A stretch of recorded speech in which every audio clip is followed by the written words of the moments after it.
All right, so we've seen now how to extract some of the logic for handling WebSockets into its own file, right? We did that with this note detail connection and our update note handler. So what we're going to do now is take a look at some of the other code that we have laying around and talk about how we might want to reorganize that. So if we take a look at our io.on connection, right, the code above where we have socket connections.forEach, we see that we have all of this code that kind of deals with sending back initial note data to the user. Now, this is actually going to be a pretty common task in most WebSocket connections, right? Sending back some sort of initial data whenever a new user connects. So what we're going to do here is we're going to actually add a new property to our note detail connection, right? And just all of our different connection data once we create other ones. And that new property here is going to be called onConnect. Now, basically, this is just going to be a function here that will handle all of the basic logic that should be executed when a new user joins, right? This kind of compensates for the fact that io.onConnection isn't something that we can add to an individual socket. So here's what this is going to look like. Inside our socket event handlers folder, we're going to create a new file, which we'll call something like handle note detail connection.js. And this is basically just going to be a function that will contain all of the logic that we currently have inside our server.js. And as I say this, I'm realizing that the update note handler that we defined should be inside socket event handlers. That's what we originally defined the folder for in the first place. So let's just move that over here. We may need to adjust some of the imports. Nope, it looks like note detail connection took care of that for us. And going back to our socket event handlers, we're going to open up handle note detail connection. And what we're going to do inside of here, we're going to say export const handle note detail connection. And what this is going to be an asynchronous function that takes a socket as an argument, right? This is a socket that just joined, the socket that just connected to this given socket connection situation.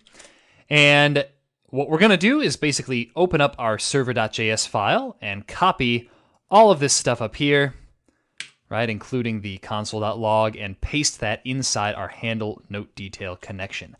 Now, just like we did before, we're going to need to add the imports to this. What we're going to do is copy these and paste them inside our handle note detail connection, and then just kind of delete the ones that aren't being used. Okay, so there we go. And then, of course, we're going to need to adjust the imports here to be .util and .db. Cool. So one more thing that we're going to want to have happen here is we're going to want to return something about how this handling went, right? Whether it was successful or not. And the way that we're going to do that is basically just have this function return true or false. True if everything went successfully and, we should continue allowing the user to connect. False if there was some kind of problem.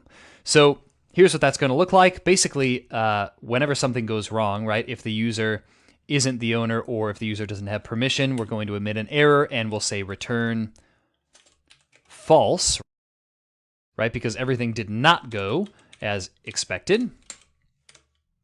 And then down here, if everything did go well, we're going to return true instead.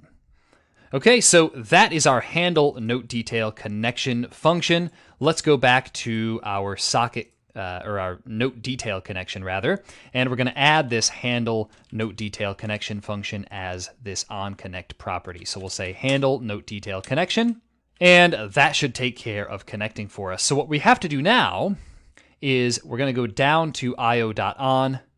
And what we're going to do is for each socket connection, we're going to call that connection's onConnect function. So we'll say connection.onConnect.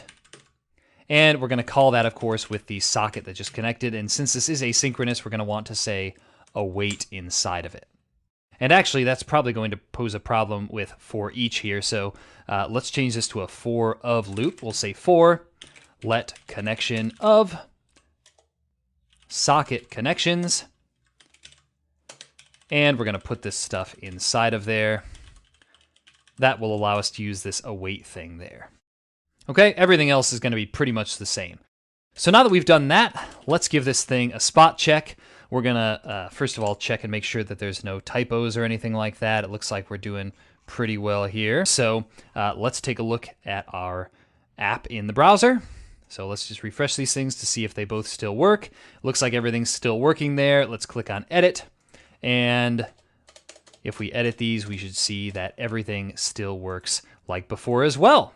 Awesome. So what we've seen in this video is how to segregate the initial connection logic into its own file, just like we've done with the logic for individual events. So I hope this has been informative for you, and I'd like to thank you for viewing.